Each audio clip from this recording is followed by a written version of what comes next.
November 7th, 1983. Before dawn, Western Europe wakes to the sound of engines and the glow of floodlights on wet runways. Pilots jog to fighter shelters. Missile crews check sealed envelopes stamped top secret. Teletypes rattle at air defense centers from Britain to West Germany. To anyone looking through a keyhole, it feels like mobilization. Officially, it is only a training exercise. Its name is Able Archer.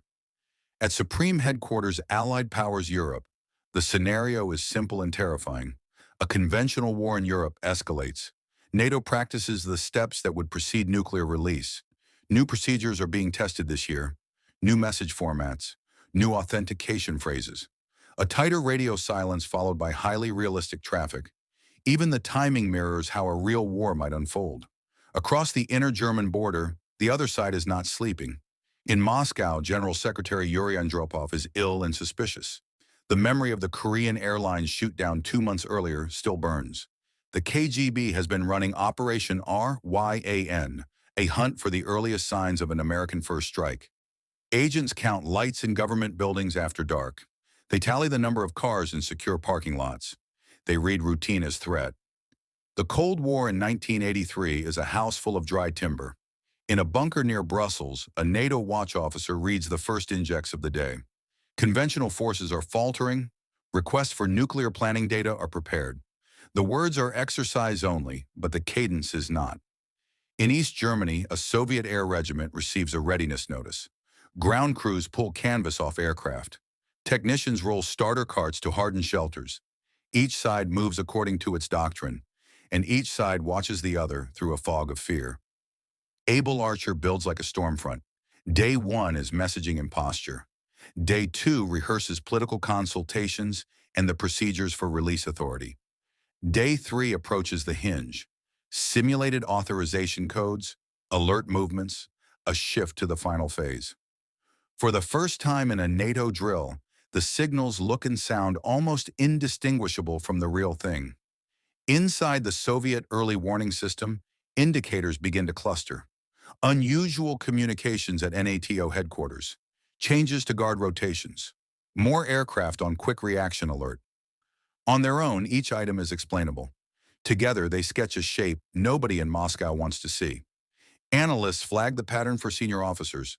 The word cover appears in more than one summary. A drill, they fear, could be a mask. In a U.S. command post, planners refine the simulated transition from conventional to nuclear. The language is crisp and sterile. The consequences, if ever real, are not. They review authentication. They review strike options. They brief the choreography that would move keys, codes, and crews with seconds shaved at every turn. The point of the exercise is realism. The risk of the exercise is also realism. By the 9th of November, that risk becomes a presence you can feel. Soviet aviation units in the group of Soviet forces in Germany and in Poland increase readiness. Some nuclear-capable aircraft are placed on higher alert. Dispersal airfields stand by. In the West, NATO continues the timeline without flinch. Messages flow that in another context would mean the ladder has been climbed and the last gate is opening. Between the lines of machine reports are people. A British case officer meets a KGB colonel who has been passing secrets to the West. He brings a warning. Moscow is scared for real. They think this drill could turn into the moment. The warning travels quietly to London and to Washington.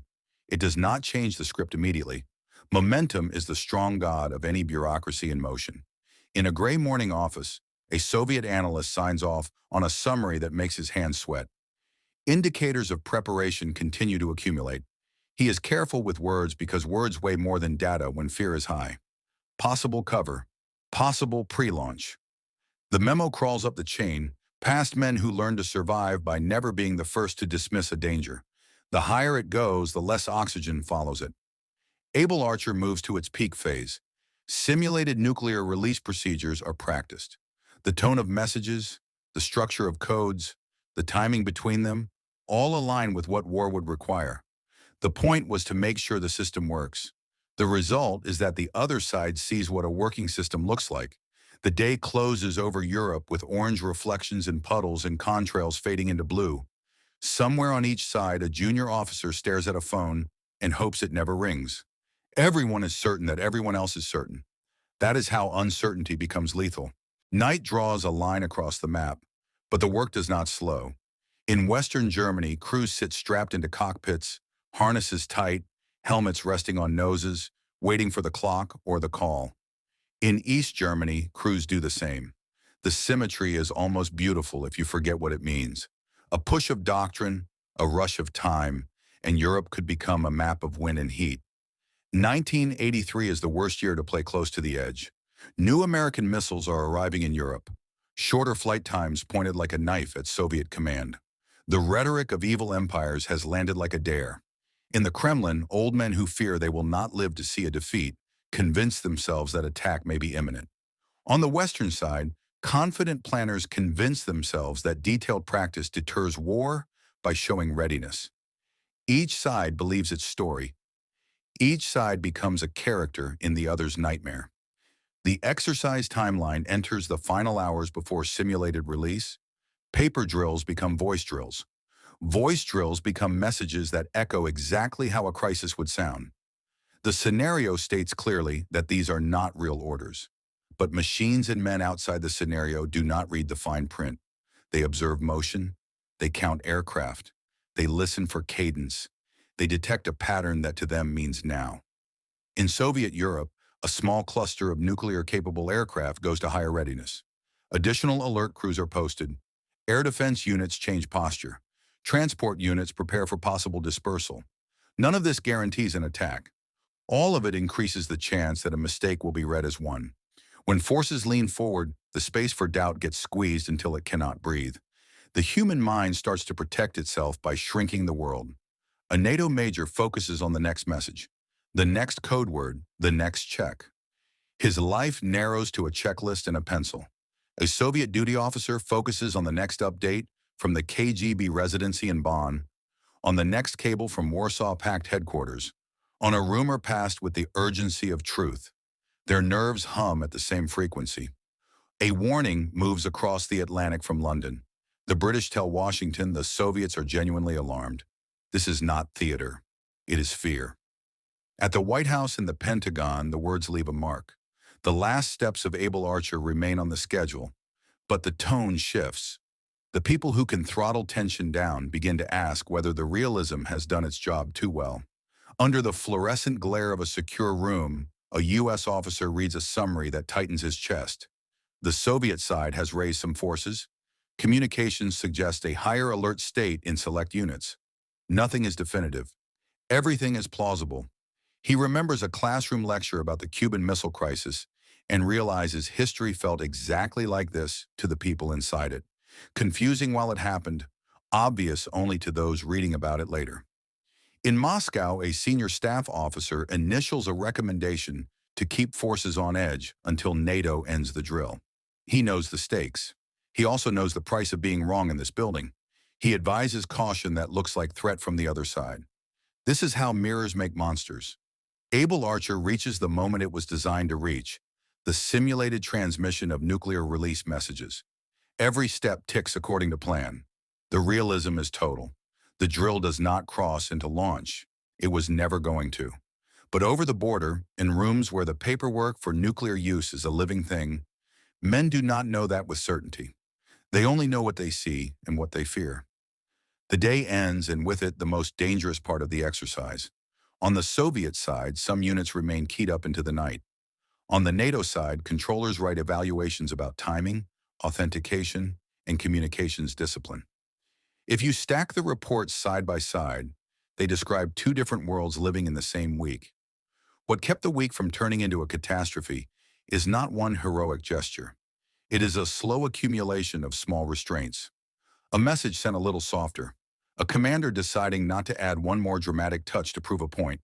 A cautious interpretation of a raw indicator. A phone call that carries a warning from an enemy agent who is also a human being with a family.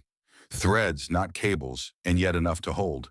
When dawn comes on November 11th, Able Archer winds down.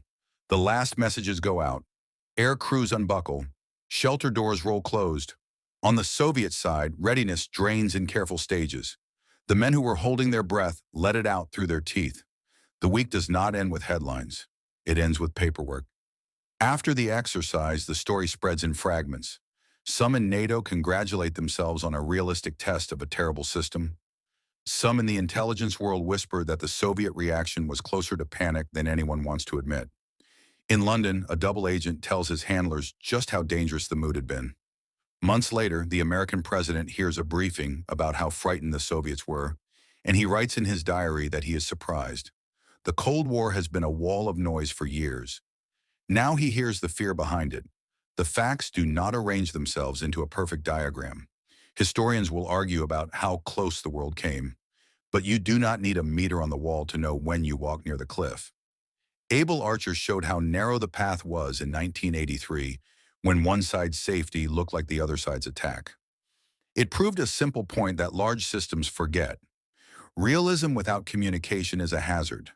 Confidence without empathy is a fuse. Think about the two rooms. In one, NATO officers follow a script to prove they can move codes, messages, and aircraft with deadly efficiency. In the other, Soviet officers read those movements through the lens of recent humiliation, new missiles pointed at their leadership, and a culture that punishes the man who underestimates danger. Neither room is evil. Both rooms are human. That is why it is terrifying. The lesson is not that you must never practice. The lesson is that practice must imagine the other side's eyes. A realistic drill can teach your team and frighten your enemy at the same time. If you do not plan for that second effect, you are planning only half the exercise. The week in November proved that misreading plus momentum can become a substitute for intent. It proved that the world can tilt toward disaster without anyone deciding to push. Able Archer ended with relief, but the fear it exposed did not evaporate. It lingered in memos and diaries and private conversations that reached the desks of men who could change policy. In the years that followed, some of them did. Hotlines were improved. Notifications for exercises became clearer. Leaders who had grown comfortable with hard talk began to talk about how easily hard talk could echo in the wrong room. What stays with you is smaller than policy. It is the picture of a pilot sitting in silence at 3 in the morning, waiting for a horn that never sounds. It is the picture of a duty officer tracing the shape of a week on a yellow pad and convincing himself not to believe his worst story. It is the sense that survival, again, depended on restraint by people who would never be famous. 1983 gave the world two near misses in the same season. In September, a man in a bunker near Moscow refused to trust a machine that saw missiles in the glare of the sun. In November, thousands of people on both sides moved right up to the line where a drill could be mistaken for war, and enough of them chose to slow down. Both events point to the same truth. The most important skill in a nuclear age is not speed, it is judgment. Able Archer is remembered as an exercise. It should be remembered as a diagnosis. It revealed how fear, procedure, and timing can cooperate against reason.